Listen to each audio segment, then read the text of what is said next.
करते हैं समाचार शतक का। सीएम योगी आदित्यनाथ ने मंत्रियों और अफसरों के साथ बैठक की। इस बैठक में कई बड़े फैसले लिए गए हैं। जेवर में एयरपोर्ट को योगी सरकार ने अपनी मंजूरी दे दी है। 14 अप्रैल से हर जिला मुख्यालय पर 24 घंटे बिजली देने का फैसला भी किया है। राज्य की तमाम योजनाओं में अब मुख्यमंत्री नाम जोड़ने का फैसला भी किया गया है। बिजली को लेकर योगी सरकार पूरे एक्शन में है। यूपी के गांव में अब शाम 6 बजे से सुबह 6 बजे तक बिना कटौती के बिजली मिलेगी। 14 अप्रैल से बिजली हेडक्वार्टर में जिला हेडक्वार्टर में 24 घंटे, तहसीलों और गांव में 18-18 घंटे बिजली सप्लाई के आदेश दिए गए। योगी सरकार की पहली कैबिनेट बैठक के बाद अब जनता की उम्मीद सरकार की दूसरी कैबिनेट बैठक पर टिक गई है। योगी सरकार के मंत्री सिद्धार्थ नाथ ने कहा है कि 11 अप्रैल को सरकार की दूसरी कैबिनेट मीटिंग होगी। बैठक के बाद सिद्धार्थ नाथ ने कहा कि राज्य की स्कीम में जो गति होनी चाहिए वो बहुत धीमी थी, उस पर खास ध्यान दिया जाएगा। लखनऊ में Sapa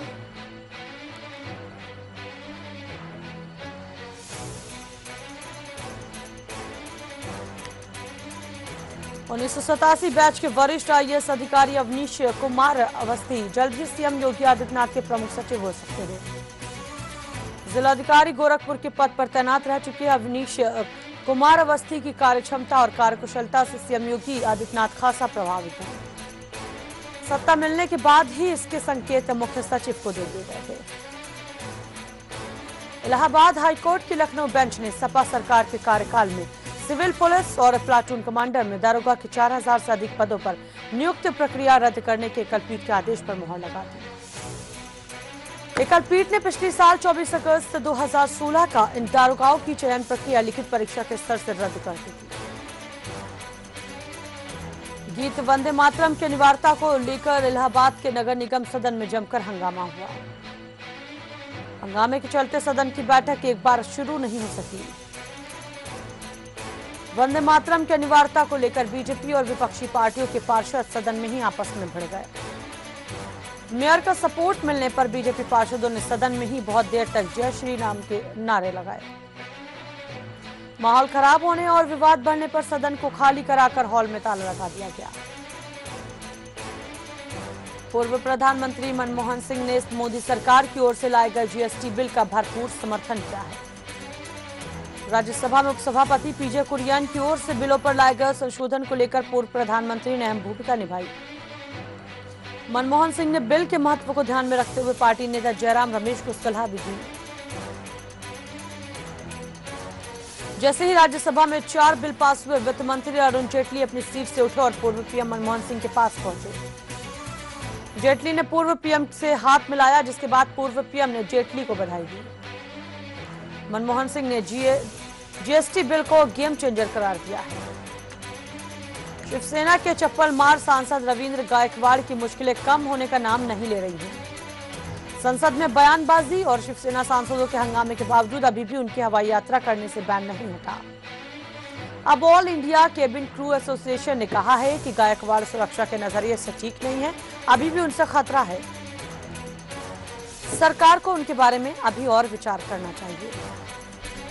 all India cabin crew Gaikwad से बिना शर्त माफी मांगने की मांग की है। उन्होंने कहा कि जब तक वो बिना शर्त माफी नहीं मांगते, उनको हवाई सफर की इजाजत नहीं मिलेगी। गायकवाड़ को लिखित रूप से सभी नियमों का पालन करने का वादा करना होगा। शुंगलू कमेटी की रिपोर्ट पर कांग्रेस ने मुख्यमंत्री अरविंद केजरीवाल से इस्तीफा मांगा है। कांग्रेस ने ऐलान किया है कि आप सरकार के खिलाफ कांग्रेस सभी 272 वार्डों में काला दिवस मनाएगी और प्रदर्शन करेगी।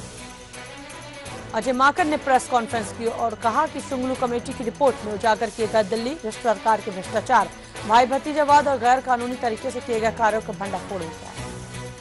अजय माकन ने कहा कि सीएम अरविंद केजरीवाल को अपने पद पर बने रहने का कोई अधिकार नहीं है। स्वराज इंडिया के 24 प्रत्याशियों का नामांकन तकनीकी कारणों के चलते रद्द कर दिया गया है। इन प्रत्याशियों में 13 महिलाएं भी हैं। बताया गया कि एक महिला प्रत्याशी ने महिला और पुरुष बताने के लिए बने एक कॉलम में टिक नहीं किया। इस एक प्रत्याशी का नामांकन इसलिए रद्द किया गया क्योंकि उसने सभी इस जगह हस्ताक्षर किए, लेकिन एक जगह छोड़ दिया, जिसके कारण रद्द कर दिया गया। योगेंद्र यादव ने उन्हें बताया कि ये तो चुनाव व्यवस्था का माहौल है, खास करके तब जब भाजपा और आपके उम्मीदवार की ऐसी दिक्कतों को आंखों के सामने ठीक किया जा रहा था। योगेंद्र ने कहा, लेकिन स्वराज इंडिया उम्मीदवार के साथ नहीं किया गया। चुनाव आयोग के अधिकारियों को नियम एवं कानून स्पष्ट किया गया।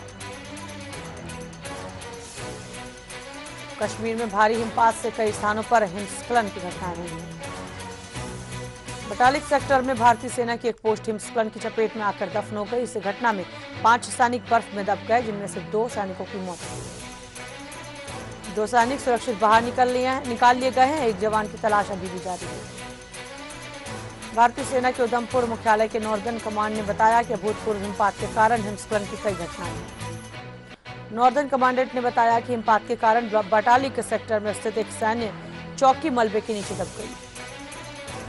मलबे में दबे 5 जवानों में से 2 को सुरक्षित निकाल लिया गया है। चल रहे बचाव अभियान के तहत 2 सैनिकों के शव मिले हैं, जबकि एक अन्य सैनिक की तलाश की जा रही है। कश्मीर में 13 साल बाद अप्रैल के महीने में बर्फबारी और बारिश दोनों हो रही है। जगह जगह हिमस्खलन और भूस्खलन हो रहे हैं। श्रीनगर के प्रमुख इलाकों में पानी भर गया है। लद्दाख में हिमस्खलन में सेना के 5 जवान फंस गए हैं। 2 को सुरक्षित बाहर निकाल लिया गया है। 3 जवान अभी भी लापता बताए जा रहे हैं। घाटी में प्रशासन ने सभी स्कूलों और कॉलेजों में सोमवार तक के लिए छुट्टी कर दी है। सभी परीक्षाएं भी स्थगित कर दी गई हैं। गृह युद्ध की आग में झुलसे सीरिया में रासायनिक हथियार हमले के बाद अमेरिका ने हवाई हमले शुरू कर दिए हैं। अमेरिकी अधिकारियों ने बताया कि अब तक अमेरिका ने सीरियाई सरकार के हवाई ठिकानों पर 60 से ज्यादा मिसाइलें दाग चुकी हैं। सीरिया में रासायनिक हमले के बाद अमेरिका ने कदम उठाया।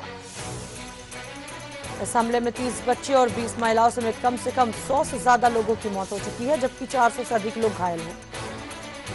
अमेरिकी अधिकारियों के मुताबिक सीरियाई सरकार की ओर से किए गए रासायनिक हमले के जवाब में कार्रवाई की जा रही है।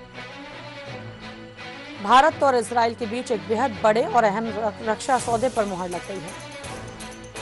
भारत ने $2 बिलियन यानी करीब 13,000 करोड़ रुपए लागत से जमीन से हवा में मार करने वाले surface to gear missile system की खरीद को मंजूरी दे दी है। इसके जरिए दुश्मनों के एयरक्राफ्ट, मिसाइल और ड्रोन्स को 70 किलोमीटर के दायरे में मार गिराया जा सकता है। इस डील को ओके करने का मकसद पीएम नरेंद्र मोदी के जुलाई में प्रस्तावित इजराइल दौरे से पहले दोनों देशों के बीच सामरिक रिश्तों को मजबूत देना है।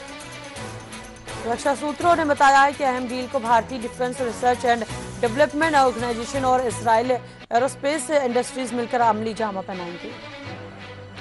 मुरादाबाद में एक बस मालिक ने आरोप लगाया है कि बीजेपी का झंडा लगी गाड़ी से 2 दिनों से कुछ लोग अवैध वसूली कर रहे हैं। आरोपी हर गाड़ी से